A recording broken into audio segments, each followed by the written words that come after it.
Sa inyo yung mga bulaklak ng crotons, ganyan po sila mabulaklak kasi kung mapapasin nyo aldo sa mga mabibilog na bulaklak, tapos kapag halimbawa pong sumabog sila at nag-bloom ng todo-todo, so yan po yung mga crotons na talaga namang ang kukulay nila, no? Kung ilalagay nyo naman po ito sa loob ng bahay, medyo. Hello everyone, this is Hermes Love, Bibitay na Pag-Connect Garden, and welcome back sa ating YouTube channel. And for today's video, ayan, nakikita nyo ba yung nasa background ko? Ang mga crotons na napakakulay, Pag-usapan natin yan dahil ngayon ibibita ko yung mga bulaklak ng crotons, dahil swerteng-swerte daw kapag namulaklak ang mga halamang ito. Kaya kung ready na kayo mga ka-MVP, tutok lang po.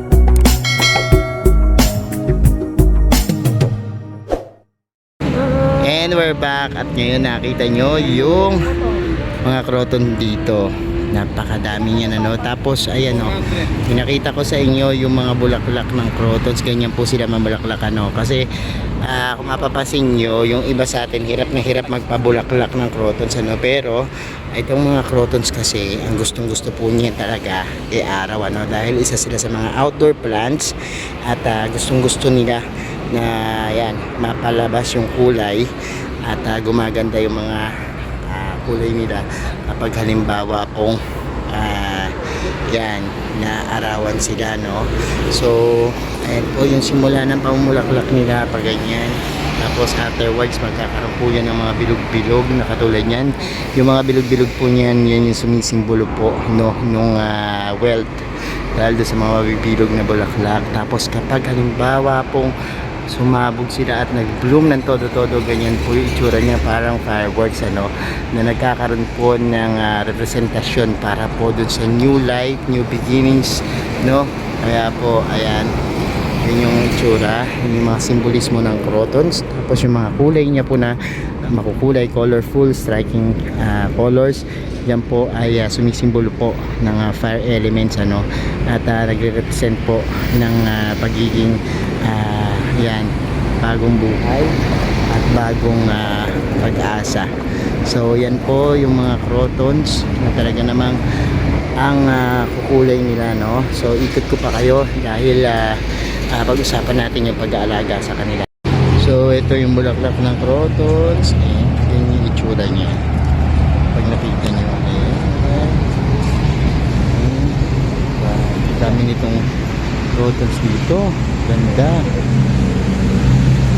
ang ganda. Minangga yung variety nito, pero tingnan nyo, sobrang ganda ng mga crotons. Ayan siya, look, diba?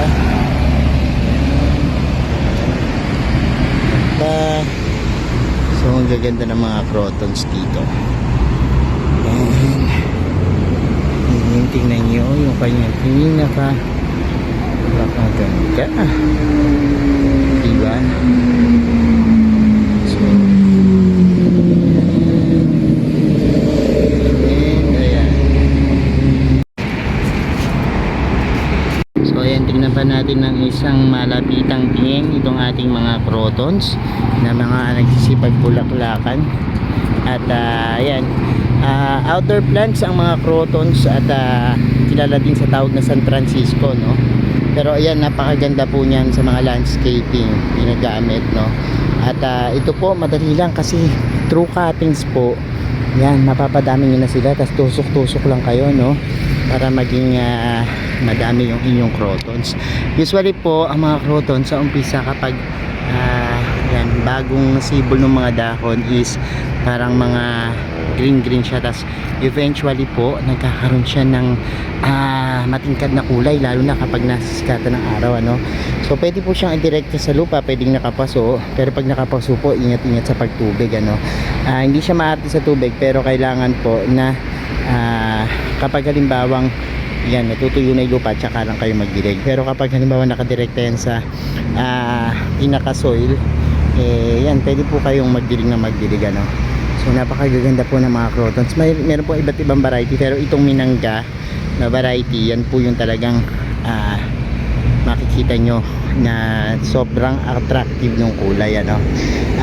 Kung ilalagay nyo naman po ito sa loob ng bahay, medyo ingat din po, ano.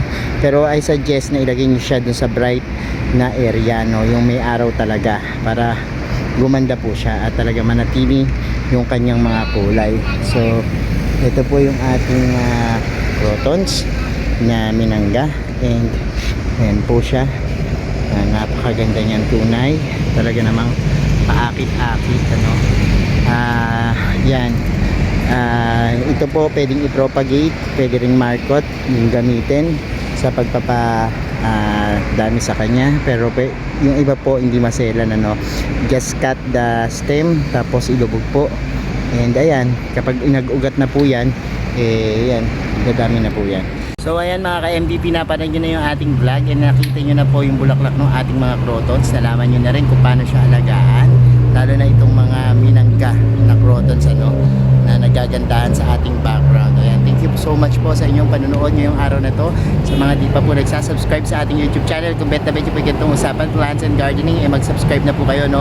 Huwag nyo pong kalimutang i-hit yung notification bell para laging updated sa aming latest uploads, pati po sa iba't iba nating social media accounts, sa ating TikTok, Instagram, Facebook page. Search na po Jeremy Sunao or Mini Dino Park and Garden, makikita nyo na. Salamat na maraming mga ka-MVP. This is Sir Sunao, nagsasabi sa inyo ng happy planting. Bye!